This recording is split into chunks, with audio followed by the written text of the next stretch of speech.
Hey, good afternoon. It's Monday afternoon, April 1st, April Fool's Day, and it has been a foolish day. That's all I have to say. But people in the house on way too much medicine for allergies and congestion, and I think that's it.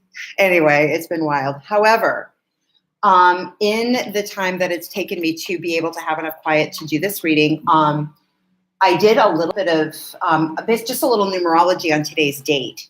And basically, we've got the numbers of the day actually work out to number 17, which is the angels applaud you for staying positive and optimistic, which is really needed today because my patience is pretty much at its last nerve. I'm on my last nerve, and the landscapers are now, of course, like doing whatever they're doing, like right outside my door. So at any rate, we're going to stay positive and optimistic because that's essentially the number that's going on.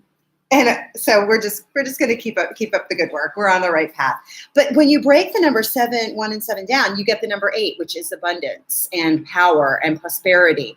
But then I thought a little more about that, and actually, so some of the things I wrote down was stepping into a higher level of consciousness, which we got the number 11 card a ton over the course of last month and over the weekend, which is that doorway, that gateway of service. Like, how can we be a better service to one another? How can we be a better service to ourselves? That was coming up constantly, and recognizing our own power, our own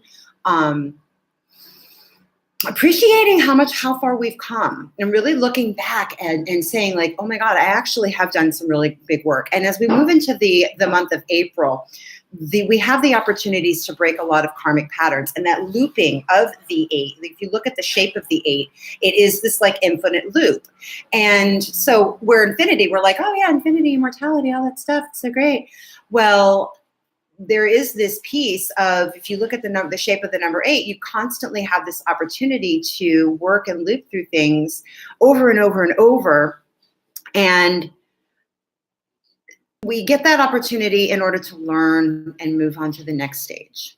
And we have that number 8 here again today to remind us that we're actually going to break that cycle during the month of April, which may, depending on whether you're ready to move on, resistance will make things worse. You know what I mean? When we resist, these kinds of things persist. That's the saying. And the more resistant you are to change and to allowing change come through your life, it's knocking on the door no matter what. And it's not only knocking, it's going to open the door for you, which is a good thing. It's a good thing.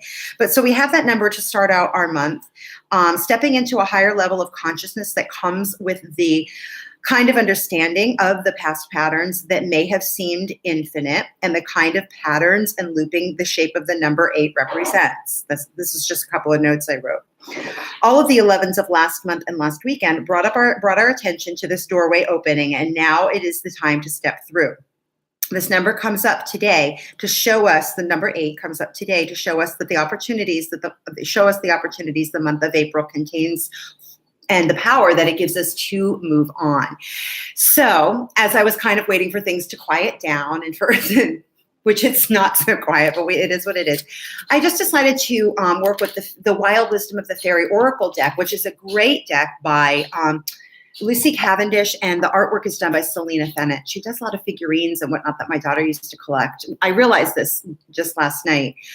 It's a deck that I picked up yesterday and got some really amazing, personal insight from. And then the card that what came up was the Stardust Fairy. And that's also a 3 and a 5. Look at that. That's the number 8.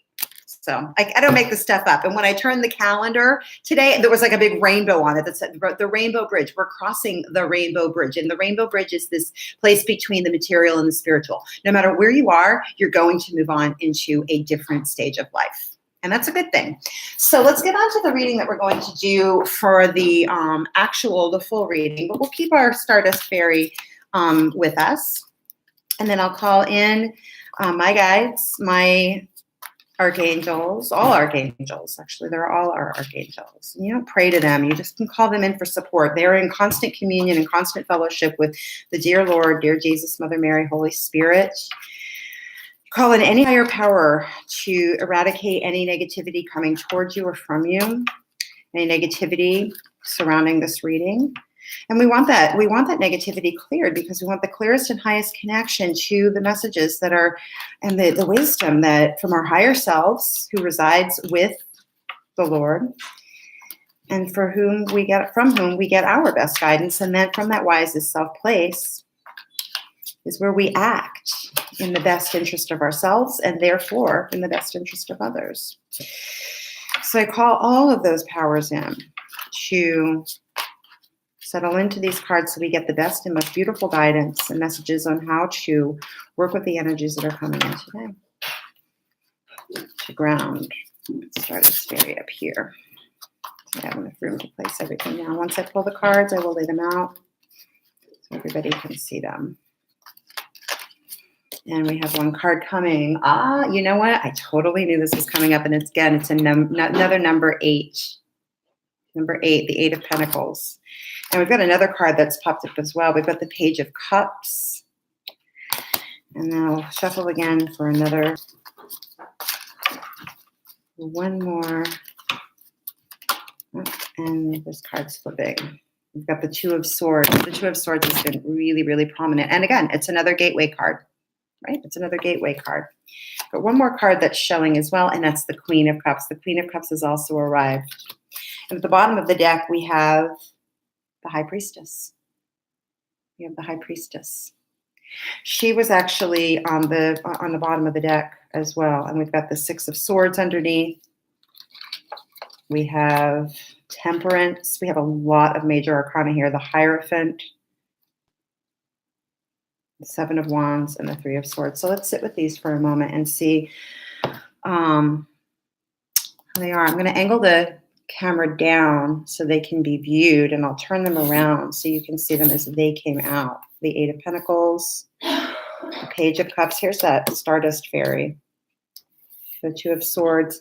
And another thing with the Stardust Fairy, it's not just a number 8 card, it's the 35 card in the Wild Wisdom of the Fairy deck. I'll just read this to you. I mean, underneath it, it says premonition, galactic communication, again, beginnings and endings. So we are in a brand new spring. We are in a brand new season. And I'll read to you from the book here. This beautiful fairy seems somewhat unsettled. She is listening, waiting, reaching out to the galactic web to try and pull together pieces of the information she is receiving, which makes sense. Mercury is still in Neptune, and we're still pulling in information, and we will do so during the course of this week as we move into the balsamic moon, which is the darkest moon, as we move to the darkest point of the moon, which is the brand new moon, which happens this Friday, April 5th. Again, in the sign of the first sign of the zodiac, the sign of beginnings, the sign of Aries.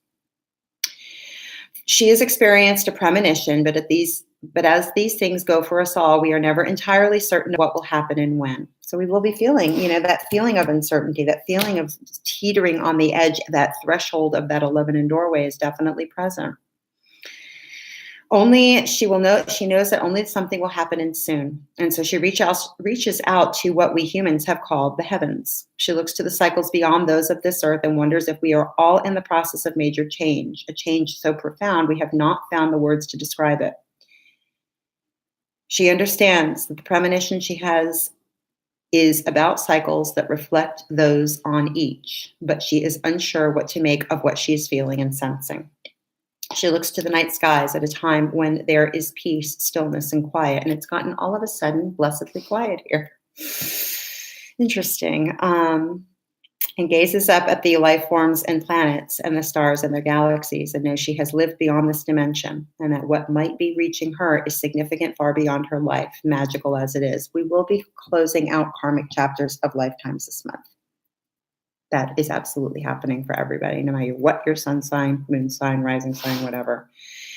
As she gazes up, there are baby stars and dying stars. There is stardust, which is sent out by the dying stars and breathed in by the nebulae and used to form their new star selves. And she knows that she has been on these stars and that her feelings are from a place beyond this time and place, and yet they have great meaning for her now. For this is a true premonition. It is not an empathic moment where she feels the strange feelings and sensations of another. These are hers. She has had a postcard from the future and from a place far beyond her home. And so she waits. This is a time of waiting. That's what the balsamic moon is. It is a time of inward reflection. We go within in order to understand and plant the seeds that will be planted post that new moon. And so she waits with all of these as she waits, as all of us with these experiences must. And she knows that while her premonition is as ephemeral as light as stardust, she knows too that it is powerful and will create ripples throughout all time and all places. This cat card came in the upright, so this can signify a return to source, a sense of needing to rewrite the soul contract, changing and moving into new stage of life, new incarnation. In order to make sense of these feelings, you may need to be alone and in the dark. This is that that darkness of the moon. I don't make this stuff up. To work something out, receiving messages clearly and strongly, hesitant to act on them, waiting patiently for more information, seeking connection in the night sky when we can see other constellations and galaxies, and understanding your own stardust self and origins. Thinking a great deal about off-earth matters, about life in the universe, and wondering whether there are galactic beings connecting with you. Visions and dreams of those beings and off-world communities and civilizations, light being connections, ascended master connections, clues as to what will happen, but lacking absolute clarity means you must pin it down to follow your instinct. Basically, so not only is this fairy present for us today as a reminder that we are at the place of endings and beginnings, it is a reminder to connect with your higher self, to connect with things that are bigger than you in order to get through what might feel like a tough time. So we have the Eight of Pentacles, and for the rest of the reading, and in this Eight of Pentacles, in this particular Shadowscape tarot deck, I find that the depiction of this card extremely interesting. A web takes a really long time to weave, but the message that keeps kind of coming up, kept coming up, and I knew this card was going to come up today, was to consider those karmic connections, and the tangled webs we weave was the message that I got with this card last week when it first made its appearance. And this is a time to look at our karmic connections, our connections. You see how a web is something that is interconnected. I mean, look at that. You see all of those different connections between the whole, and everything comes back to center. So we are divinely connected to one another. And so as we make these, we have these awarenesses, we understand how our actions, our thoughts, our patterns are connected to the various aspects of our life, our various relationships. This is a conversation I had with my daughter earlier today. And this is actually an ongoing conversation. So you need to consider this. This is the energy that's coming in. And of course it is coming in with that number 8, which again is that the message was about these patterns, these ways that we connect. The Page of Cups is our central card here. So this is, again, that opportunity. This Page of Cups is really interesting. When you consider the court cards, you have your pages first, and then you have the knights, and then princesses and princesses. That can also be a thing. And in different decks, and then you have the Queen, and then you have the King.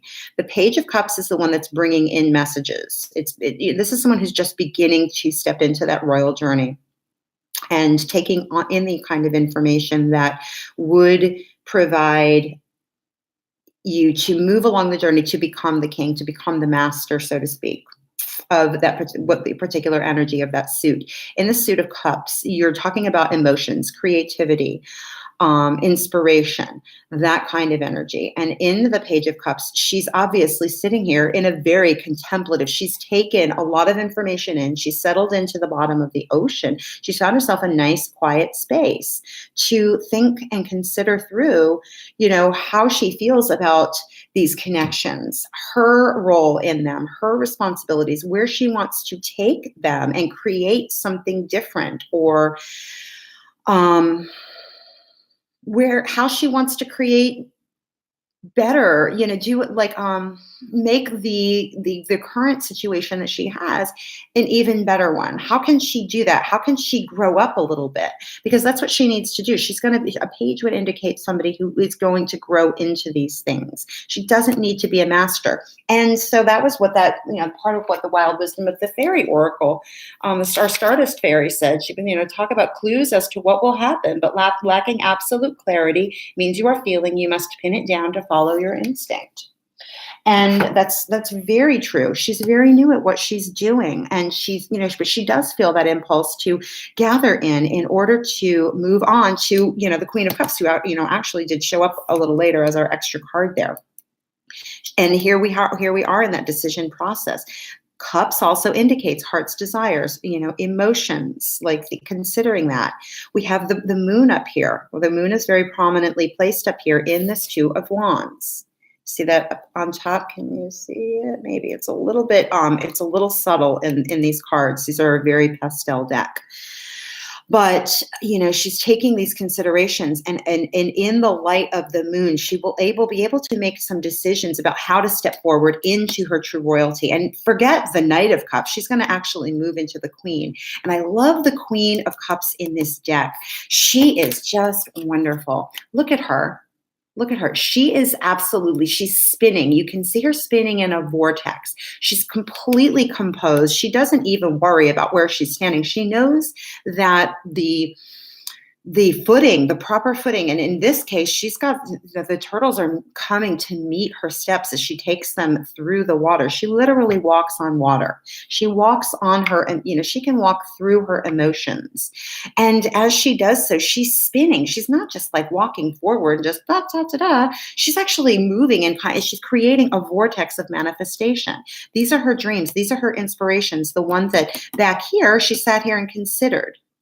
This is where you step into the ability to manifest those and call in every power around you in order to make the life that you want happen. And towards, and this, I feel like this is actually an overtone for the month and the week. And I felt that very much in last Monday's reading as well. That these cards that came up were not just an energy. This is what we want to step into April with, April 1st. And we want to actually continue moving forward with them as we move through the month. We will come to the point where a decision must be made. We will be able to make a decision upon our heart's desire. It will be after the full moon, after the new moon, though, however. And it's interesting, I said the full moon, we're going to even see more of that as we approach the Libra full moon, more towards the end of the month. I think it's around the 21st. And that is about relationships and partnerships and the like. So we'll be definitely seeing some beginnings and endings. You'll definitely feel it strongly this week. There's a strong influence in the sign of Capricorn, and the sign of tradition, of structure, of working hard, the things that we've worked hard to build, where we've like physically invested ourselves. And we have a lot of things breaking down on that level, because in order to bring things to the new, we've got the moon the moon's out of that now. The moon's actually in Pisces, moving into Pisces tonight, but we have Saturn, which is like basically like the civil engineer of our lives. And we also have the South Node, which is an indication of, which is the South Node of the moon are things that are going away, things we've mastered, things that we no longer need. We understand them, and they're things that are moving out of our lives. The South Node in Pluto, which also is the transformer and destroyer of things, will very much like a Kali kind of, or a Lord Shiva, which Lord Shiva came up a lot last week, destroying. So we have a lot of things breaking down in that sign. The Pluto and South Node conjunction began on Friday, and that will continue through this week. And we're definitely going to feel that. And Saturn is also very close. So, that's the simple engineer. So we have not only the destruction, but we also have the engineer to help us. But we've got to toe the line, right? With Saturn, you've got to toe the line. And a lot of different aspects are also coming in. That new moon is being prefaced by the Pisces, where the moon is in Pisces right now. So that influence is going to come into the Aries new moon. And you see that clearly with the Two Cups cards that are here today. So that's a lot. I'll sit and write a little bit about this and post that later. But I think that gives us a really good depiction and a lot to work with for now. If you have any questions or comments or anything that you'd like to go over, just go ahead and post them after the reading is posted, and check back later. I will provide a link to a document that I'll write up as I meditate a little further on what's a lot of messages in these really cool cards. I hope you have a great day, and thanks for joining me.